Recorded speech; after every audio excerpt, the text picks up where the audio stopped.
Welcome back, partners. I hope you are ready for a new adventure. Let's go. The hardest lands forge the strongest souls, and the deepest wounds are healed not by time, but by the courage to open a door to a stranger. The wind sang a lonely song across the vast Arizona plains, carrying with it the scent of dust and sagebrush.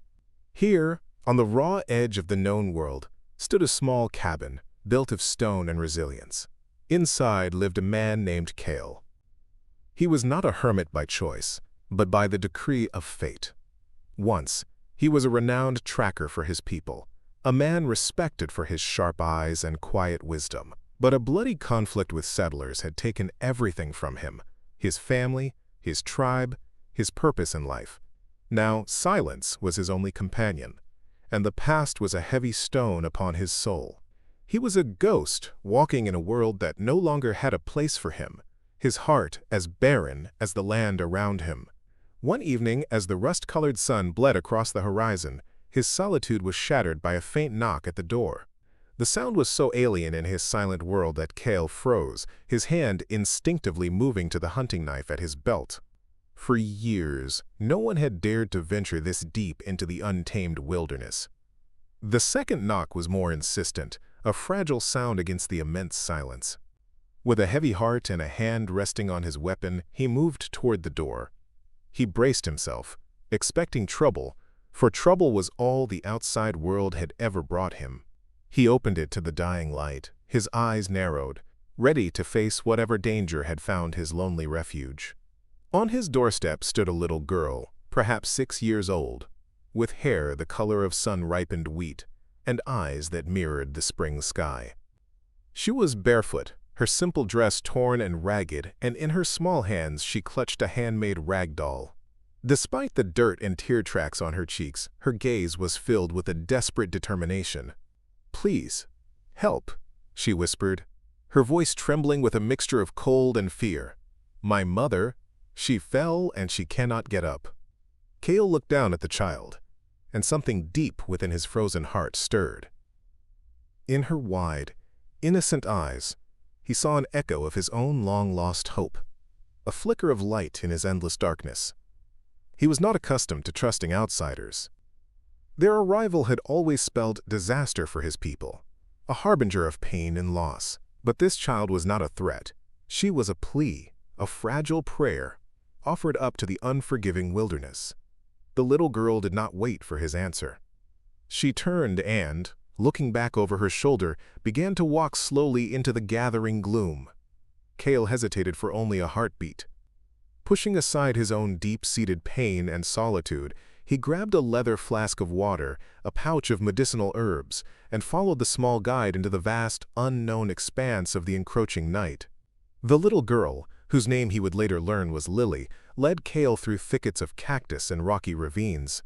She moved with a sureness that was startling for her age, a tiny beacon of purpose in the vast wilderness. The twilight deepened into a moonless night, and soon only the silver light of the stars guided their path.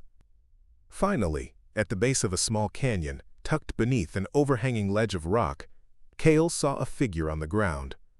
It was a woman, lying still and unconscious. Her face was pale in the starlight, and one of her legs was bent at an unnatural angle, twisted and broken. The sight sent a chill through him that had nothing to do with the night air. He approached cautiously. The woman was young, with long, dark hair spread like a silken fan against the dusty earth. Her breathing was shallow and erratic, a fragile thread of life in the immense quiet. Kale knelt beside her and gently examined the injury. It was a severe fracture, the bone having broken through the skin. It was a dangerous, painful wound. He knew, with a grim certainty, that she would not survive the night without immediate help. The desert cold was as merciless as its predators, and fever was already beginning to take hold of her weakened body. He had to act quickly if he was to save her from the darkness that was closing in. Gently, he lifted the woman into his arms.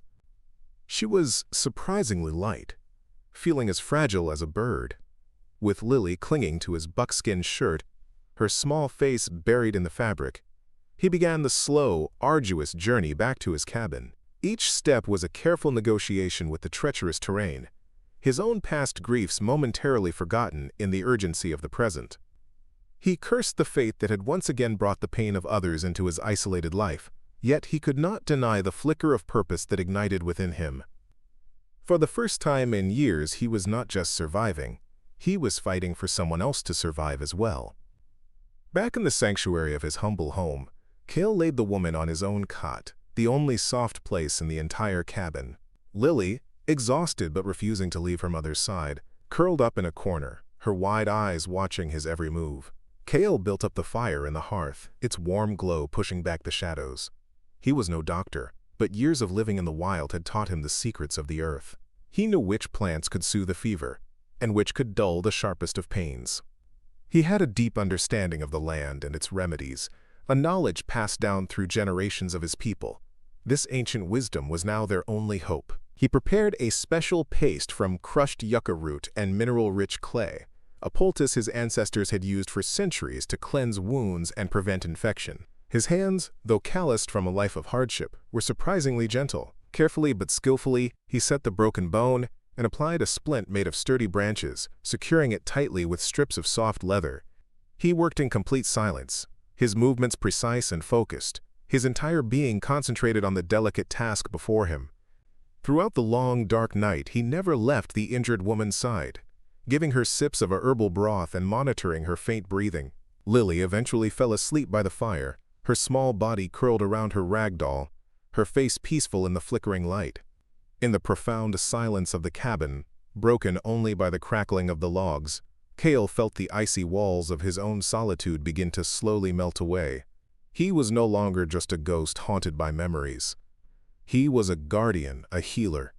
The presence of these two strangers, this desperate mother and her resilient child, had reawakened a part of him he thought had died long ago with his tribe. He felt a connection to them, a responsibility that was both a burden and a strange comfort. The woman regained consciousness at dawn. Her name was Lydia. Looking around in fear and confusion, her eyes fell upon the stranger with a stern yet calm face. She saw her daughter sleeping peacefully by the fire, and a wave of relief washed over her, easing some of her terror. Through broken phrases and shed tears, Cale pieced together the fragments of her tragic story. Her husband, a kind and hardworking man, had discovered gold on their small homestead. This discovery had cost him his life. He was murdered on the orders of Bartholomew Croft, a ruthless landowner who ruled the nearby town of Redemption with an iron fist. Croft, a man consumed by greed, wanted her land and the gold that lay beneath it. He also wanted Lydia herself, intending to force her into marriage. She had fled with her daughter under the cover of darkness, but in her panicked haste, she had slipped and fallen from a rocky ledge.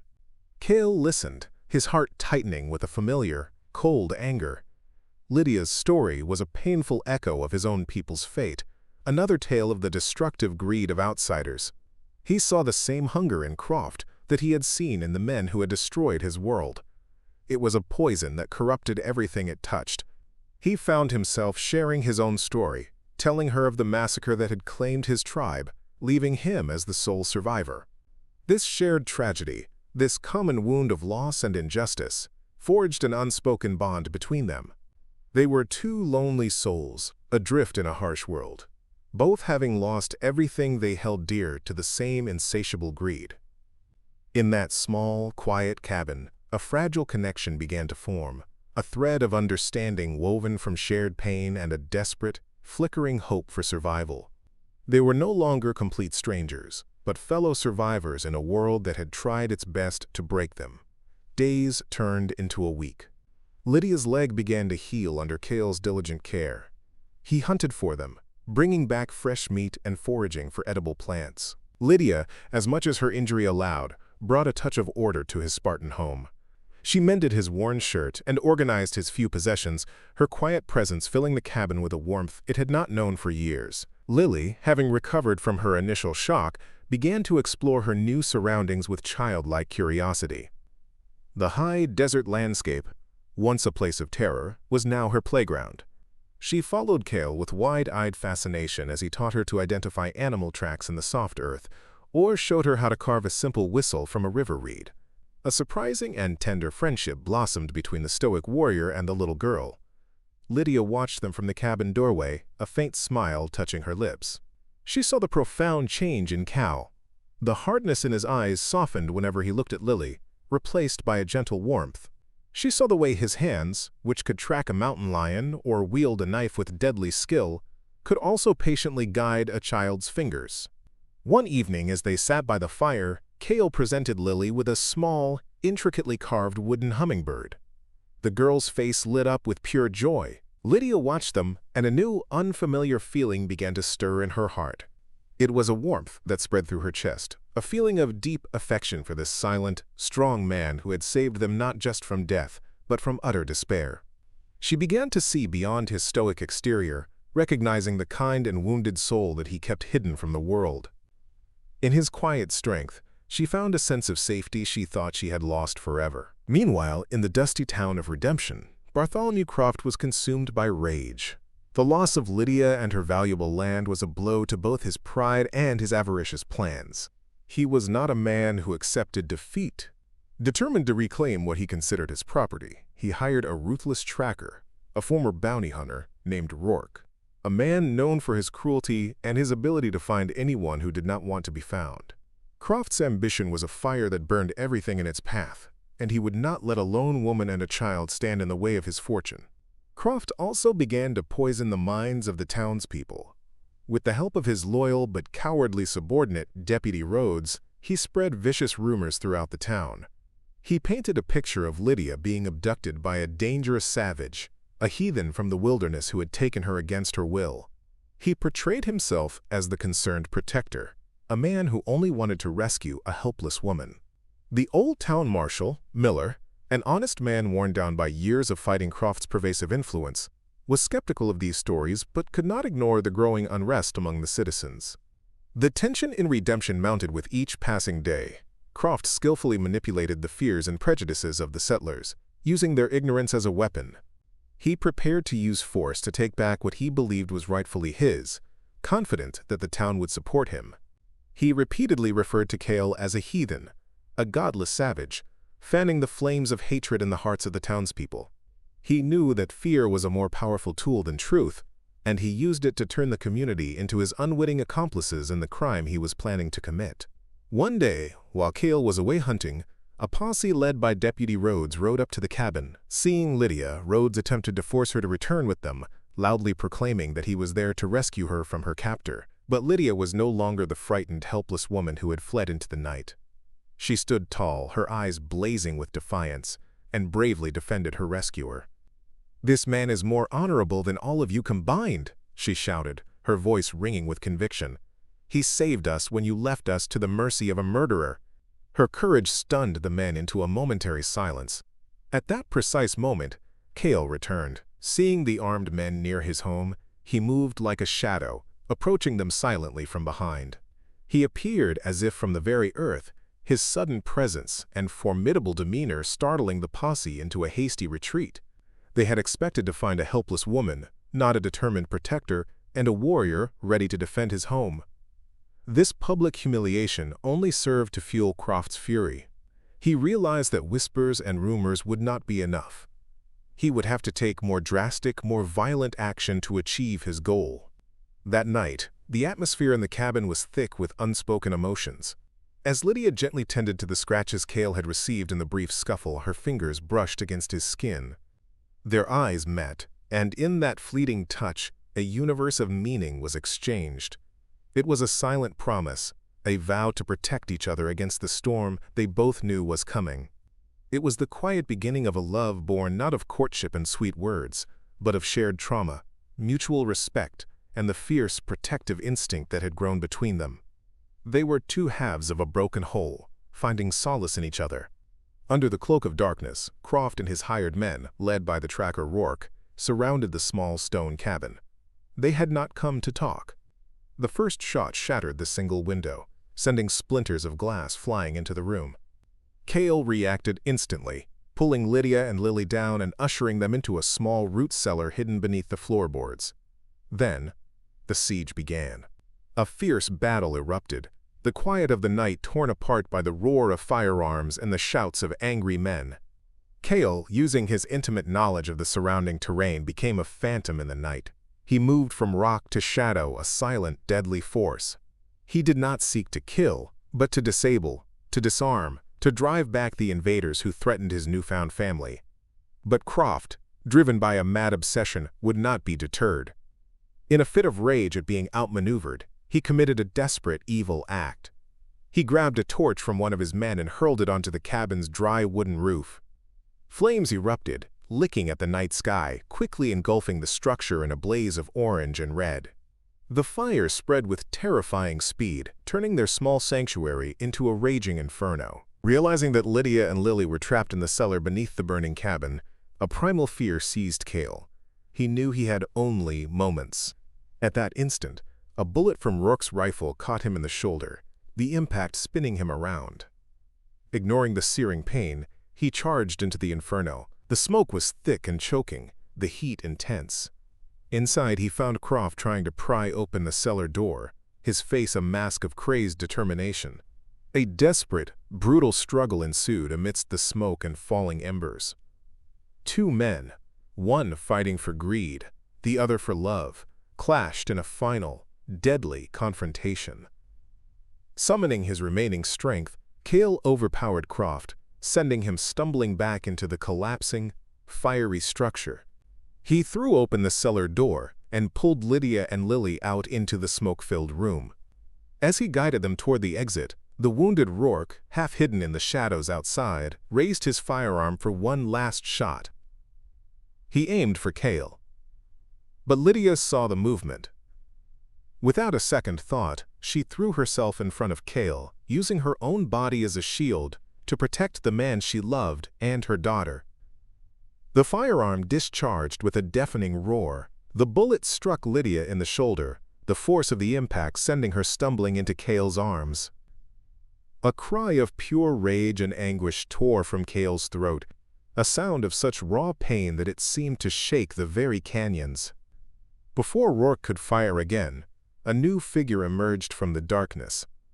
Marshall Miller, alerted by the glow of the fire in the sky, tackled the tracker to the ground. Behind him came several men from the town, their faces illuminated by the terrible light of the burning cabin. Their journey had revealed the truth of the night's horrific events. They saw not a savage kidnapper, but a wounded hero, bleeding from his own injury, cradling an injured woman in his arms. They saw a small, terrified girl weeping beside them.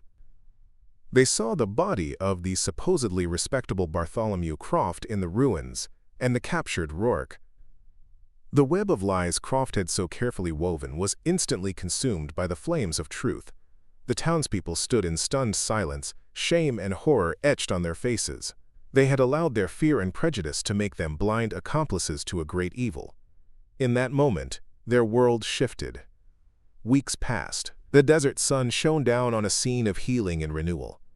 Lydia recovered from her wound, the scar on her shoulder a permanent reminder of her courage. Kale's own injuries healed, though the deeper wounds in his soul were only just beginning to mend. The town of Redemption, shocked into a collective sense of guilt and remorse, came together to help them. Men who had once looked at Kale with suspicion and fear now worked alongside him, their hands helping to build a new, stronger home on the foundations of Lydia's land. Their shared labor was a silent apology, an act of atonement. Deputy Rhodes was stripped of his badge and, along with Rourke, faced the justice of a circuit judge. The rule of law, so long bent to Croft's will, was finally restored in Redemption. The truth of Croft's greed and Kale's honor became the town's new legend, a cautionary tale whispered in the saloon and the general store. The land, once a symbol of tragedy and loss for Lydia, was now the site of a new beginning. The gold that had caused so much bloodshed was forgotten, its lure replaced by the promise of a peaceful life built on love and mutual respect. One warm evening, as the setting sun painted the canyon walls in hues of gold and crimson, Kale stood on the porch of their new house. It was more than a shelter. It was a home, built not just of wood and stone, but of forgiveness and second chances. Lydia came and stood beside him, her hand finding his. Their fingers intertwined, a simple gesture that spoke volumes. They looked at each other, their shared gaze holding the pain of their pasts, the strength of their present, and the quiet, hopeful promise of their future. No words were needed between them. Their hearts spoke the same language. Lily ran out from the house, her laughter echoing in the still evening air. She hugged both of them tightly, her small arms encircling them in a bond of pure, unconditional love. In the harsh and unforgiving beauty of the Wild West, three lonely, broken souls, brought together by violence and tragedy, had found not just a refuge, but a true family. Their love, born from the ashes of their former lives, had become a beacon of hope, a testament to the resilience of the human spirit. It proved that even on the most scorched and prejudiced earth, the most beautiful flower of all could still blossom. The seasons turned, and life settled into a gentle rhythm. Cale taught Lily the ancient stories of his people, tales of the coyote and the eagle, ensuring that the wisdom of his ancestors would not be lost to the wind. Lydia, in turn, taught him to read from a worn book of poems, her soft voice filling the quiet evenings. They learned from each other, bridging the gap between their two worlds with patience and affection. The town of Redemption, under the steady hand of Marshall Miller, began to change. The memory of Croft's tyranny served as a constant reminder of the dangers of unchecked greed and blind prejudice. Travelers passing through the town would hear the story of the native man who had faced down a tyrant and the brave woman who stood by his side. Their tale became a part of the local lore, a story of courage and unlikely love. Cale and Lydia never sought this attention. Their world was the small plot of land nestled by the canyon, the warmth of their hearth, and the sound of Lily's laughter. They had found their peace not in the judgment of others, but in the quiet sanctuary of their family. Their happiness was a simple, profound thing, as real and enduring as the ancient rocks that surrounded their home. One day, Marshall Miller rode out to their homestead. He was an old man now, his face a roadmap of his long and difficult years. He dismounted and shared a cup of coffee with them on the porch. "I am retiring," Marshall Miller said, his voice raspy. "The town council wants a new marshal, someone strong and fair, someone who understands what justice really means." He looked directly at Cale. "They asked me to offer the position to you." Cale was stunned into silence. The idea of wearing a badge, a symbol of the world that had taken so much from him, was unthinkable. Lydia placed a reassuring hand on his arm. She did not speak, but her eyes conveyed her complete faith in him. Cale looked at Lily, who was chasing butterflies in a field of wildflowers, her life full of a joy and safety he had fought so hard to give her. He looked at the peaceful valley, a place where two cultures were beginning to learn to live side by side. He thought of the injustices he had suffered and the justice he had delivered. Perhaps, he thought, the badge was not just a symbol of the past, but a tool to build a better future, a future where no one would have to suffer, as he and Lydia had. After a long silence, Cale looked at the old marshal and gave a slow, deliberate nod. "I will do it," he said, his voice steady. "Not for the town, but for them." He gestured toward Lydia and Lily. "To ensure that the peace we have found here can be found by others." Marshall Miller smiled, a genuine, tired smile. "I knew you would," he said. "Redemption needs a man like you." He pinned the simple, star-shaped badge on Cale's shirt. It felt strange and heavy, a weight of responsibility. But looking at Lydia's proud, loving face, Cale knew he had made the right choice.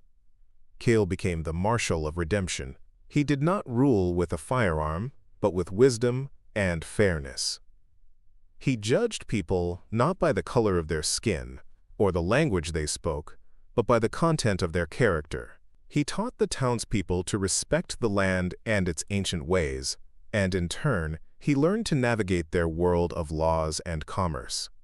He was a bridge between two worlds, a living symbol of the possibility of peace and understanding. The town prospered under his protection, becoming a rare example of harmony in a divided land. Years later, Cale, Lydia, and a teenage Lily stood on a hill overlooking the town. The sun was setting, casting long shadows across the valley. Redemption was no longer a place of fear and hatred, but a thriving community. They had built a life there, a good life, full of love, challenges, and simple joys. Cale took Lydia's hand, his touch as gentle and sure as it had been on the day he set her broken leg. "Thank you," he whispered, "for knocking on my door." Lydia smiled, her eyes shining. "And thank you," she replied softly, "for choosing to answer." They stood together, watching the last light of day fade from the sky, their silhouettes framed against the vibrant colors of the horizon. Their story, which had begun in darkness and despair, had found its end in the warm glow of a shared sunset. It was a story of survival, of courage, and of a love so powerful it could heal the deepest wounds and build a new world from the ashes of the old. In the heart of the wild and untamed West, they had not only found each other, but they had also found a lasting peace, an echo of hope in the quiet of the canyon. Thanks for riding along, partners. I will see you on the next trail.